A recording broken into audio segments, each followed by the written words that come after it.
Le mouton à cinq pattes. Bonjour à tous et bienvenue dans le mouton à cinq pattes. Aujourd'hui, on va parler d'un sujet ultra hot en ce moment, les réseaux sociaux. Et évidemment, aujourd'hui, on va se concentrer sur LinkedIn, l'importance des réseaux sociaux dans l'entrepreneuriat et la formation à ceux-ci. Et pour cet épisode, je ne pouvais pas l'enregistrer sans le maître, l'empereur dans le domaine, Xavier Degros. Xavier, bonjour. Stéphanie, quel démarrage! Merci déjà pour l'invite. Mais en plus d'être invité, je suis Pas beau? accueilli comme ça, là, je rougis, je C'est rougis. trop, hein? Petite grappe de raisin au-dessus, Bon, je vais d'abord donc, t'introduire quand même pour le peu de personnes sur cette planète qui ne te connaissent pas encore. Xavier, Eh oui. tu étais au départ journaliste, de formation. Au final, on est quand même tout proche, hein. Maître de conférences à l'université de Ça, Liège. je suis toujours. Tu l'es toujours Ah, je suis plus actuellement? journaliste depuis 12, 13 ans, mais effectivement, maître de conférence à l'université de Liège, là où j'ai étudié en plus, c'est te dire si je suis fier de mon En alma plus, mater. petit liégeois. Oui, ça, je suis toujours. Génial et alors, forcément, formateur et consultant en réseaux sociaux, marketing C'est de vrai? contenu. On te Où ça? voit quasiment toutes les semaines, Ah, sur nos petits écrans et grands écrans, à la télé quand même, tu es régulièrement invité, hein. je regarde encore la télévision. Non, je ne la regarde plus, mais sur internet, Bravo. via les liens, j'arrive à suivre. Eh bien. Bon, Xavier, on va rentrer directement dans le vif du sujet. Pourquoi les réseaux sociaux et plus principalement LinkedIn sont-ils devenus tellement importants pour un entrepreneur? Bah, la première chose, c'est, pour écouter, pour faire de la veille. Aujourd'hui, LinkedIn en Belgique, c'est, largement plus que 4 millions de membres. Alors ils sont pas tous actifs et on peut discuter sans s'étendre de ces stats, mais en tout cas, il y a au moins 4 millions de membres, en Belgique. En France, on est, à peu près à 28 millions de membres. C'est difficile aujourd'hui, par rapport à un réseau social professionnel qui a cette empreinte-là, de ne pas se dire que, bah, il y a peut-être des infos intéressantes en fait, hein. Et donc la première chose, je dirais, avant même de commencer à soi-même communiquer ou à communiquer au nom de son entreprise, c'est d'écouter, de faire sa veille. C'est un outil, qui n'est plus du tout seulement une CVTech comme ça a été longtemps le cas. Aujourd'hui, c'est clairement une plateforme, de contenu, à la fois, je dirais, dans les profils des membres, mais aussi évidemment, du côté des pages et du côté des profils et même dans les groupes, via la publication de contenus qui sont, je pense, d'un niveau supérieur, en moyenne en tout cas, par rapport aux autres plateformes. Donc je dirais que non seulement, écouter sur les réseaux sociaux, est important, mais écouter sur LinkedIn quand on est, entrepreneur soi-même, entrepreneuse soi-même, ça, vaut vraiment le coup, il paraît que c'est comme ça dans la vraie vie aussi. Il vaut mieux commencer par écouter avant de parler. Ah, il paraît que c'est comme ça dans la vraie vie. Je suis pas trop au courant de ce qui se passe dans la vraie vie, mais voilà.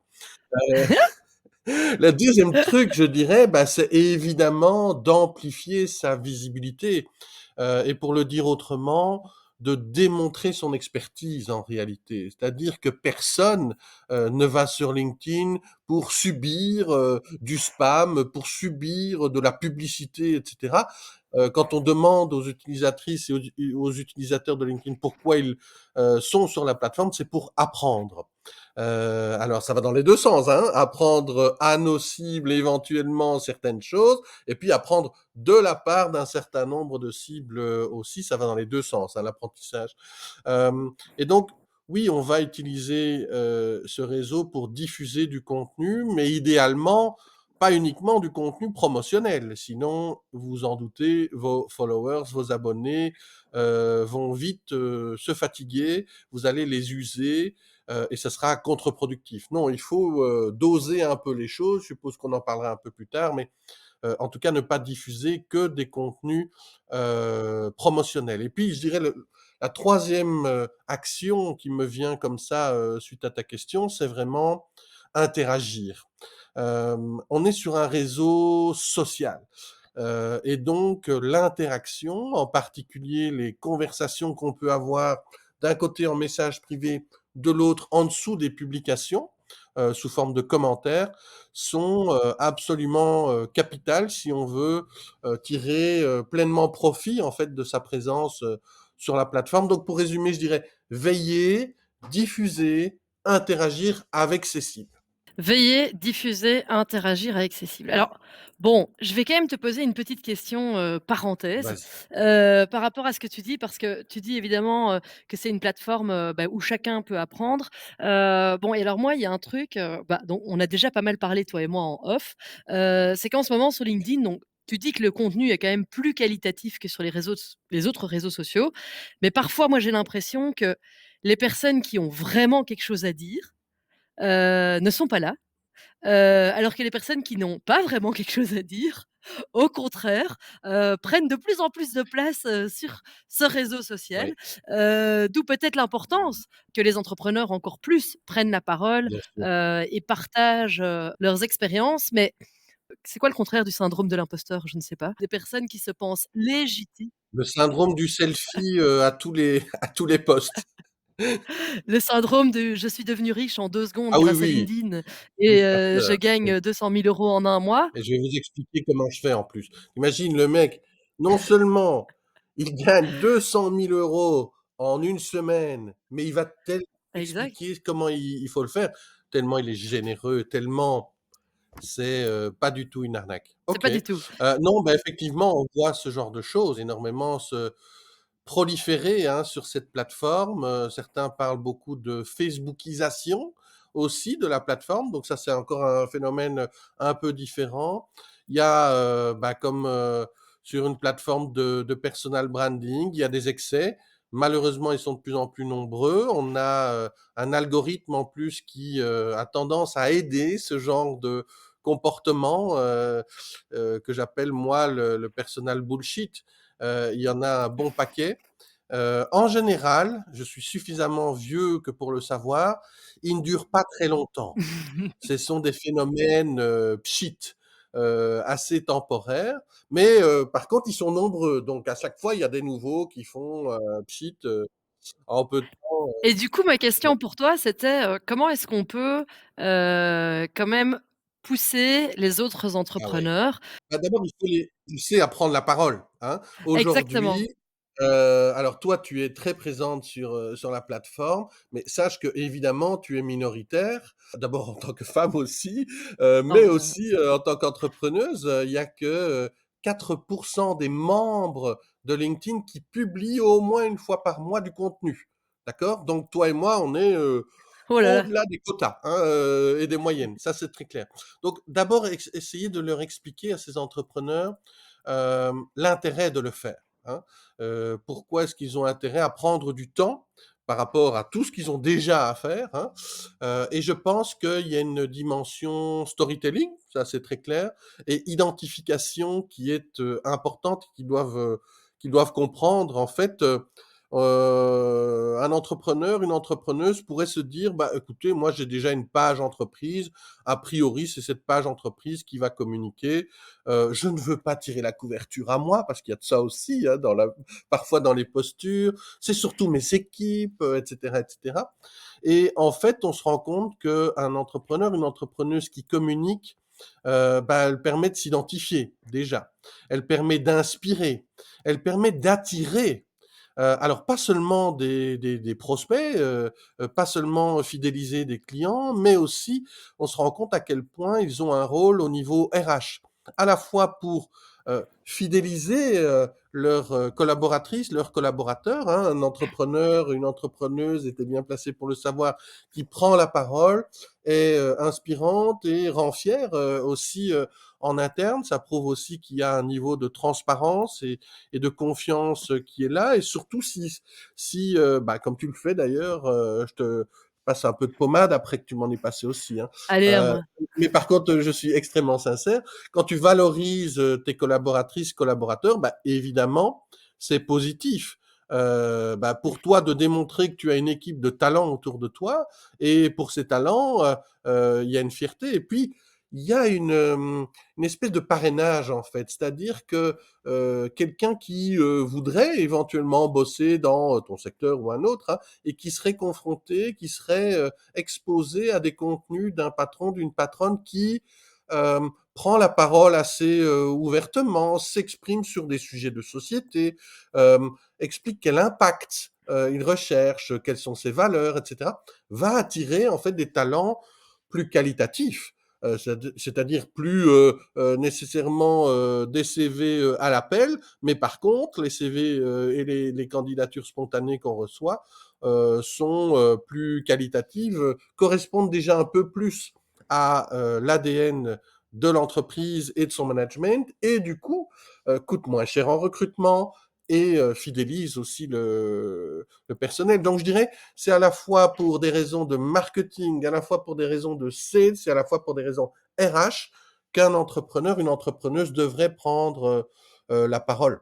Et puis il y a des astuces algorithmiques comme évidemment, quand on a trop de monde, qui, fait blablabla, blablabla, blablabla dans son fil, eh bien, on peut, par exemple, appuyer sur les 3 petits points et faire en sorte qu'on voit moins ce genre de post, voire qu'on ne voit plus cette personne.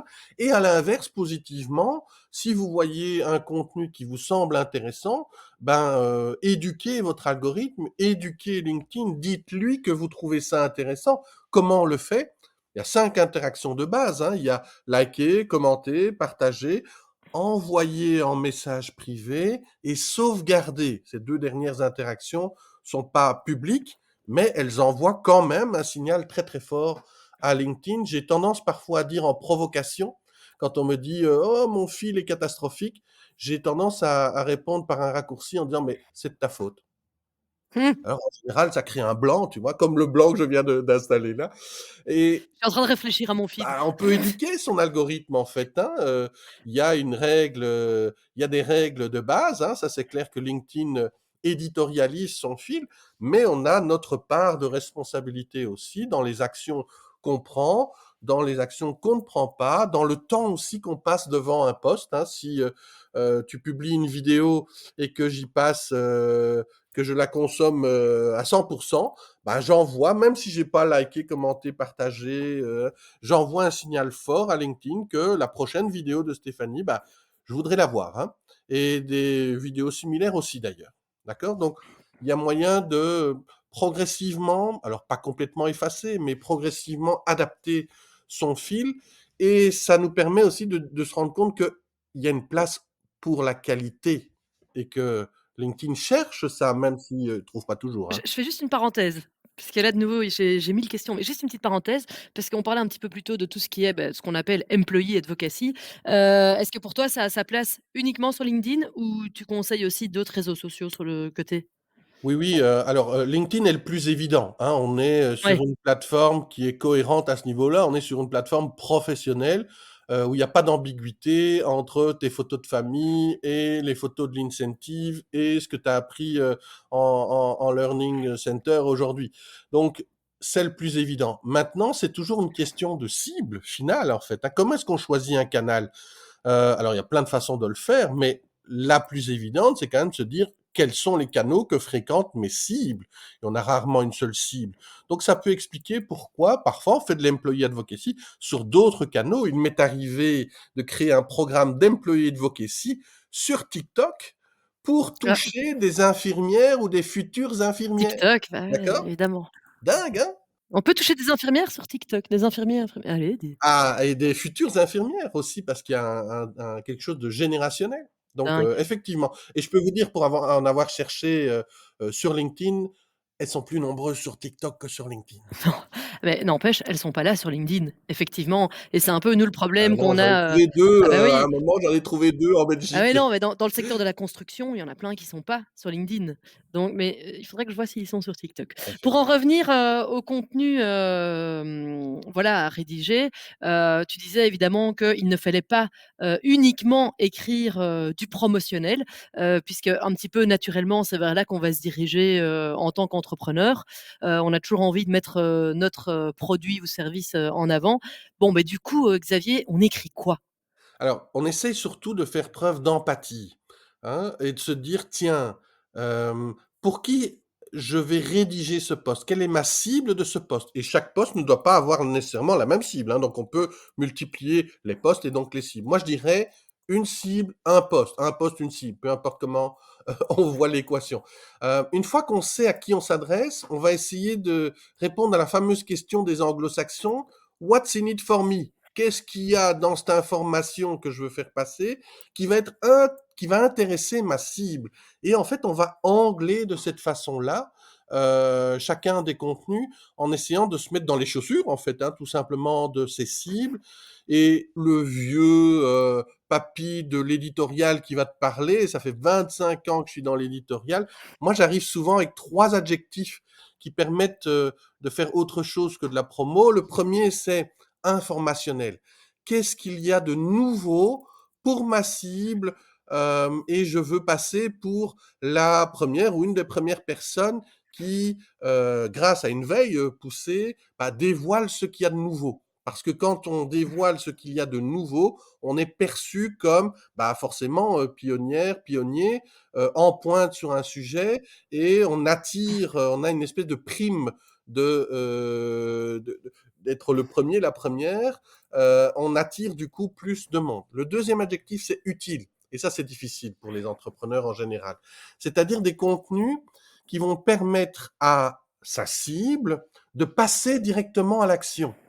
Typiquement, des conseils, des guides, des X étapes pour réussir, etc.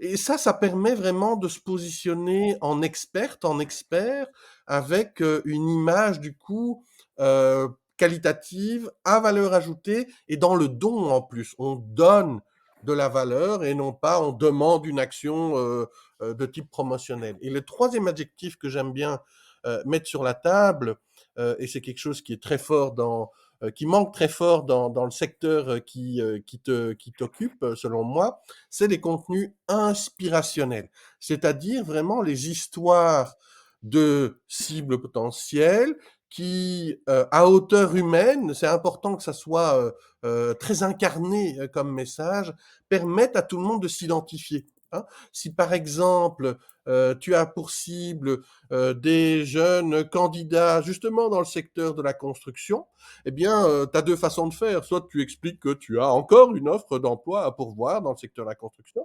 Très bien, il faut le faire. Hein. Mais tu peux aussi faire peut-être un post qui explique comment telle personne, qui était peut-être pas au départ d'ailleurs le candidat le plus évident, est rentré dans le secteur, quel plaisir il y a pris, quel rôle vous avez joué là-dedans. Parce que moi, autre candidat, je vais davantage te faire confiance si je vois que tu as pu aider quelqu'un qui me ressemble en fait. Donc inspirationnel, ça permet de s'identifier, et seulement après tout ça, à la marge, ok, de temps en temps, vous pouvez faire du contenu promotionnel, évidemment, hein, mais si vous ne faites que ça, c'est mort. Pour l'inspirationnel, parce que ça parfois, je me rends compte aussi, j'ai une his je vis quelque chose dans la réalité, et puis je me dis: «Tiens, mais ça, c'est une bonne idée de contenu», et évidemment, c'est l'idée que je vais totalement oublier. Alors du coup, heu, ton conseil, c'est plutôt, de publier sur le moment même, de vraiment faire du spontané, de l'instantané, ou alors au contraire de planifier, à l'avance? Mais OK. Pour ceux qui ne te voient pas, quelle est la J'ai réponse? répondu visuellement. Hein. Alors, pour ceux qui font seulement l'écoute du podcast, ce que je viens de mimer avec ma tête, c'est non, il faut planifier. Hein. Il faut planifier. D'abord, il faut peut-être prendre des petites notes, soit sur son téléphone, soit un petit carnet, etc., avec ses idées. Et pourquoi est-ce qu'il faut planifier bah, essentiellement pour que le mix de ce que vous allez publier vous corresponde à votre stratégie, d'accord?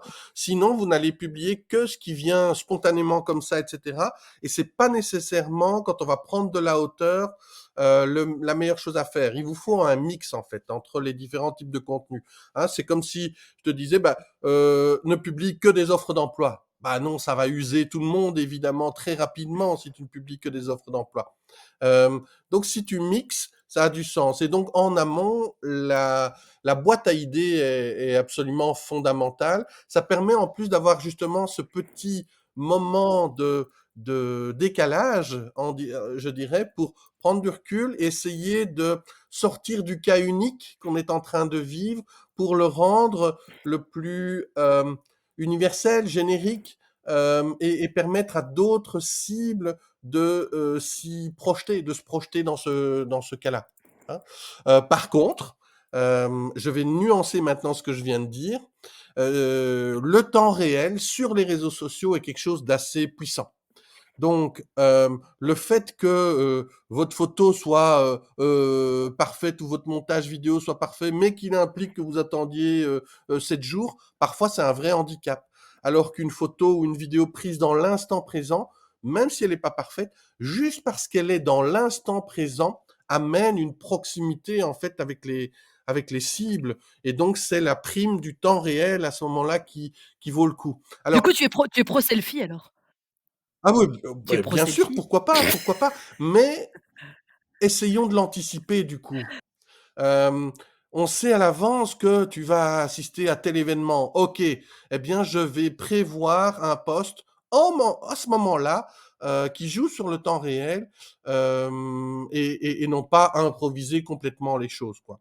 Ça ferait partie de ma routine. Donc très souvent, quand on a une personnalité très spontanée comme ça, on manque ce petit côté stratégique en amont, qui, peut être tout simplement réglé avec, une espèce de calendrier éditorial type où on sait qu'à l'avance, on va vivre telle et telle chose et que, certes, je ne sais pas exactement hein, si je vais voir un tel, une telle, etc. Par contre, je sais que mes cibles seront sensibles à un poste en temps réel sur cet événement-là. Et donc, je le programme, mais je ne le préécris pas nécessairement à l'avance. Hein. Je sais juste qu'à ce moment-là, je vais en faire un et que avant, du coup, et après, ça sera des postes d'un autre genre. Et est-ce qu'il vaut mieux être présent sur un maximum de réseaux en dupliquant le contenu ou alors être sur moins de réseaux? Bah oui, la réponse est surtout arrêtons le copier-coller, ça n'a pas de sens, hein. Ah moi je fais que du copier-coller, hein, pour être très Ouais, clair, ouais, mais donc c'est pas tu et tu tu c'est me fréquent, c'est très bien, d'accord? Le truc, c'est c'est que plus facile. si on réfléchit 2 secondes à qu'est-ce que ça signifie faire du copier-coller? C'est adresser le même message, pour la même cible, avec les mêmes call to action, souvent dans le même timing, en espérant le même résultat, sur des plateformes qui sont fondamentalement différentes, qui sont fréquentées par des cibles différentes, avec des timings de consommation différents et avec des habitudes, une grammaire, mais aussi des habitudes de conversion différentes.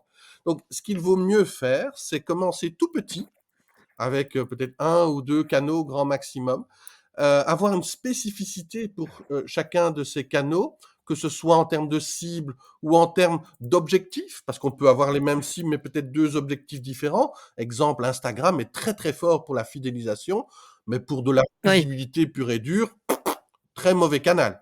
Donc, aller copier exact. à l'intérieur du groupe Meta ces contenus Facebook d'un côté, Instagram, LinkedIn de l'autre, et puis encore X, ça n'a pas beaucoup de sens.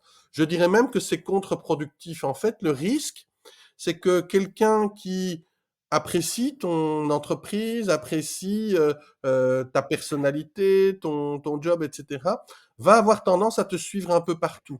Le problème, c'est que s'il voit le même contenu ou elle voit le même contenu partout dans le même timing, en fait, tu t'es tiré une balle dans le pied. Cette personne perçoit ce matraquage en fait comme du Mmh. spam et va avoir tendance à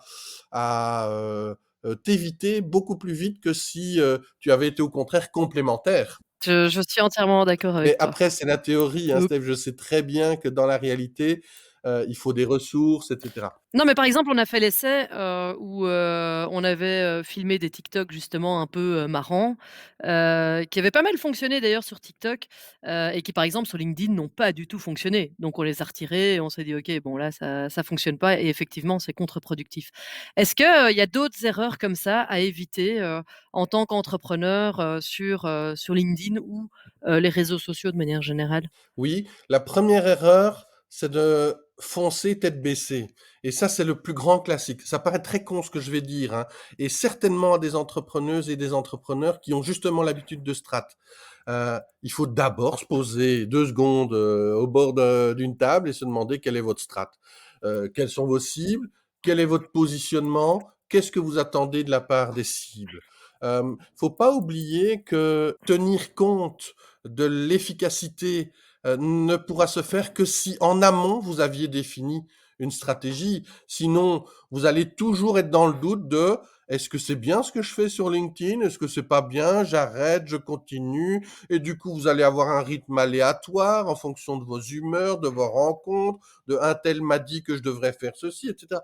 Non, c'est vraiment bien d'avoir sa strat. Ça veut pas dire qu'il faut pas être agile et s'adapter au fil du temps, mais de bien savoir Mmh mh. pourquoi vous êtes sur LinkedIn, qu'est-ce que vous en espérez, qui est-ce que vous espérez toucher? Et une fois que vous faites ça, les choses deviennent vraiment fastoches en réalité, puisque d'un côté, vous allez au niveau de votre profil, optimiser votre profil pour qu'il corresponde à votre positionnement, aux mots-clés que recherchent vos cibles, et cetera, et cetera. De l'autre côté, sur la prospection, et sur l'acceptation ou pas d'invitation, d'ailleurs, c'est une question que les entrepreneurs me posent souvent, c'est: «Est-ce que je dois tout accepter ou pas?» Et j'ai envie de répondre: «Bah, si on a bien travaillé en amont la stratégie, vous avez votre réponse. Est-ce que ce sont vos cibles ou des cibles qui permettraient, ou des personnes, pardon, qui permettraient de toucher des cibles? Autrement dit, des cibles indirectes. C'est directement une réponse. Savoir, enfin, troisième grand pilier de LinkedIn, sur quoi vous allez publier en fait, hein, sur quel, dans quel périmètre d'expertise vous allez publier, dans quel périmètre vous êtes légitime et crédible pour prendre la parole, et sur lequel vous allez imposer votre marque personnelle, en fait, hein. Donc je dirais, la plus grosse erreur, c'est ça, c'est un manque de stratégie et du coup de cohérence sur les 3 piliers que sont l'optimisation du profil, le réseautage et la publication de contenu. Est-ce qu'il y a un format? Alors moi, je connais un peu, la réponse vu que j'ai suivi tes formations. Petit Oui. spoiler de ta formation, est-ce qu'il y a un format préférentiel? Ou bien est-ce que c'est la combinaison de tous les formats qui va faire que la sauce peut prendre? Bah, on va voir si tu as bien écouté. Je vais te retourner la question, hein, Steph. Alors, est-ce qu'il y a un format, qui sort du lot? Oh le piège! Le piège! Moi je dirais que de ce que j'ai compris, il faut un petit mélange du tout, Ouais. mais très clairement, alors je sais qu'à un moment donné, on avait beaucoup parlé des carrousels. Donc là, j'avais retenu le carrousel et puis le texte avec photo.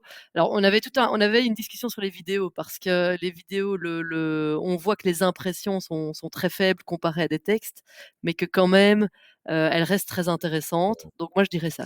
Ouais, ouais, tu as vraiment très bien écouté, merci. Hem, en fait, au fil des ans, on voit moins de différentiel entre les formats, mais tu viens de citer ceux qui sont en tête de liste. Mmh. Au moment où on se parle, les documents, c'est-à-dire les carousels, hein, ou les PDF, peu importe comment on les appelle, restent le format le plus puissant après les lives, hein. Beh, c'est quand même très rare de faire des lives, sur LinkedIn. Ah donc un live serait quand même, plus puissant? Ah oui, oui, un live est plus puissant, avec la force du temps réel. On a aussi pendant le live, l'atout du live, c'est aussi d'interagir et du coup, on a un taux de commentaires très élevé, et donc ça, c'est très, très puissant.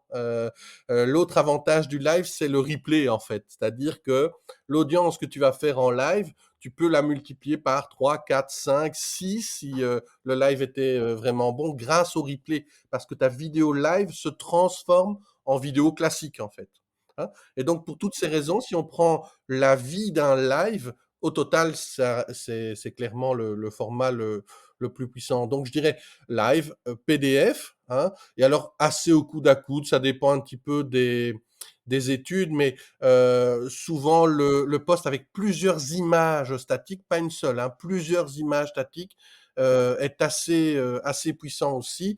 C'est suivi de très près par la vidéo, ensuite seulement, l'image seule et puis tout le reste. Le pire, c'est le lien externe. Ça, c'est une des questions. Ouais, Et le lien externe, tu le mets où? Tu le mets pas du tout? Tu le mets en commentaire? Tu le mets dans je suis ton bien tu le mets tenté de tu le mets répondre de façon vulgaire. Non, le lien externe, tu, s'il te plaît Xavier, bah, oui, non, s'il mais te je plaît. blague, hein. Tu vois, je me sens tellement bien dans ton podcast que je pars en sucette. Hem, C'est vendredi pour tout le monde. oui, Ah ouais, mais voilà, bon, peut-être pas le au jour moment de où tu l'enregistrement, elle diffuses, vont hein, pas. cela dit. Non. diffusion un mercredi. Ah voilà, bon, ben voilà, on fait semblant qu'on est mercredi.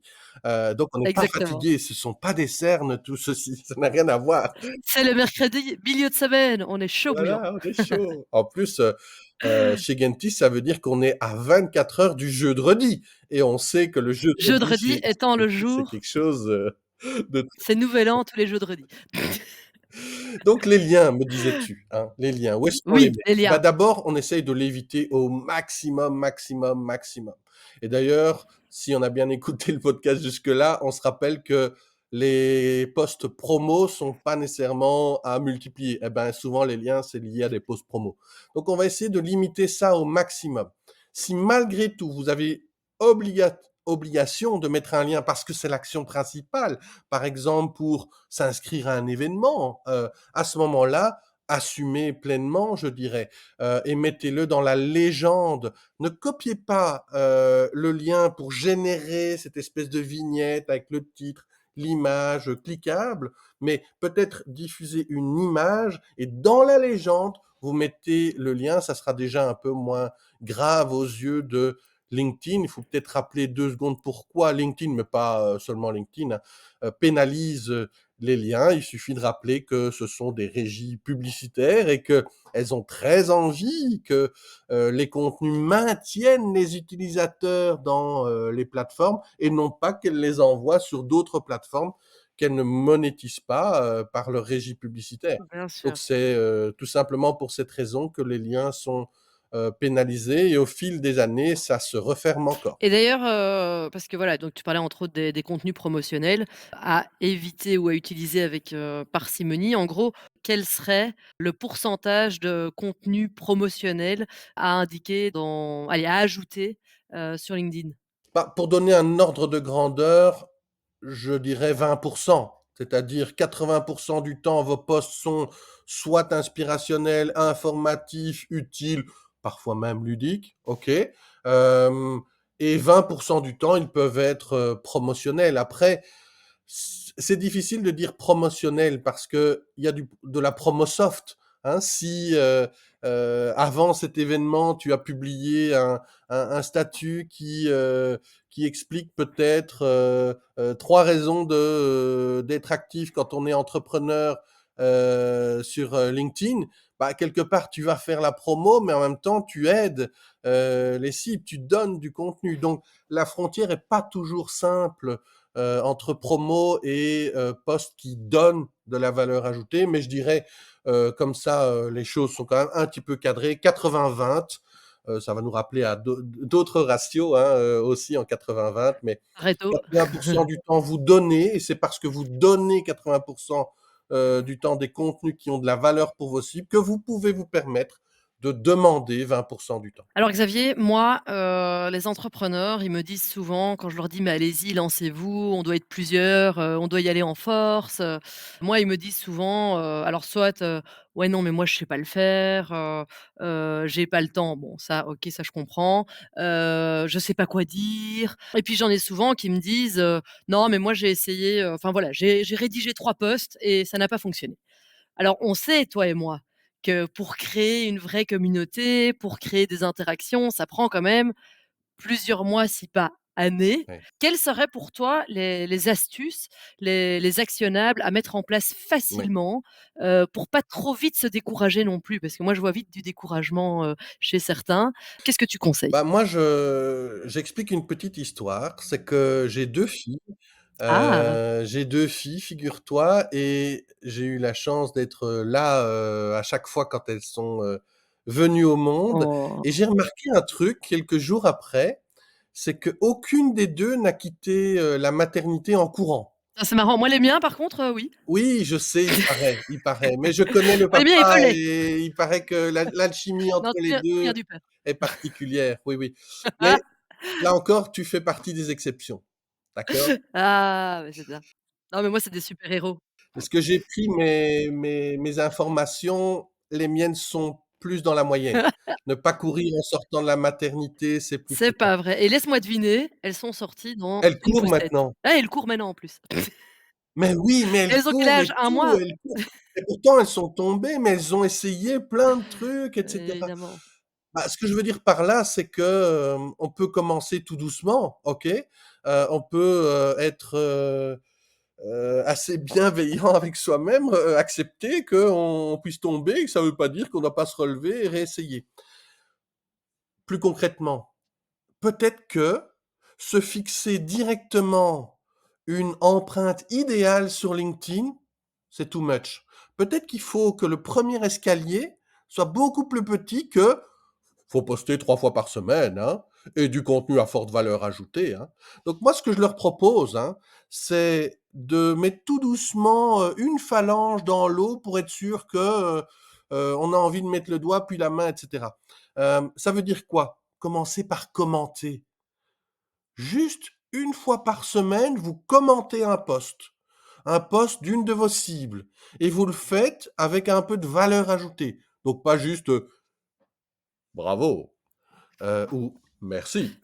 Non, on amène un peu de valeur ajoutée, hein, et on voit ce que ça donne.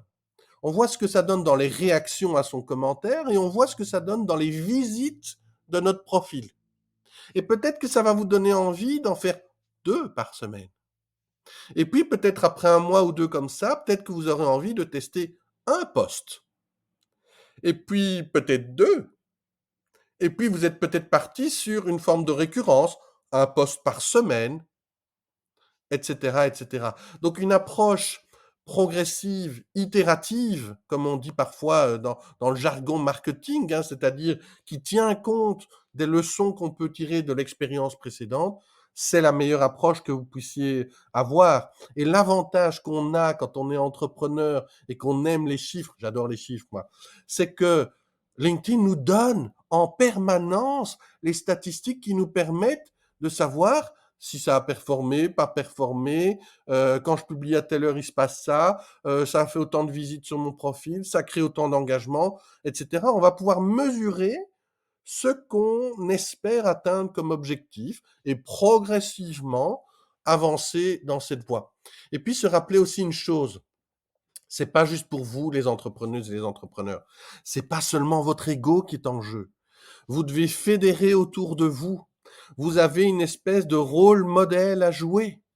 Et je m'adresse encore plus aux femmes. Prenez la parole sur cette plateforme qui est beaucoup trop encore masculine aujourd'hui. On a encore du 70-30. Et non seulement on a du 70-30, mais c'est très très encore cliché au niveau des fonctions qui prennent la parole. Prenez la parole. Quand vous êtes entrepreneur, vous avez un rôle modèle à jouer. C'est pas seulement pour vous, ça permet à d'autres de s'identifier et d'avancer dans la vie. Et j'espère que vous avez comme objectif, en plus bien sûr de cartonner dans votre business, d'avoir un impact, parce qu'à la fin, c'est quand même ça qui nous intéresse, hein. Je connais personne qui sur son lit de mort a dit, hein, enfin tu connais le truc, hein: «Oh j'aurais voulu travailler encore plus et me faire encore plus de thunes». Non, c'est rare.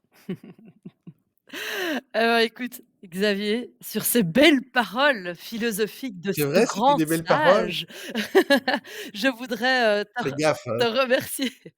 Enfin, pas tout Entre dans grand l'épisode. sage et grand singe, il y a pas beaucoup de Oh, tu sais, différence. mais après, ce n'est pas un vieux singe qu'on apprend à faire des grimaces. Les singes sont des sages. Bon, enfin Non, bref.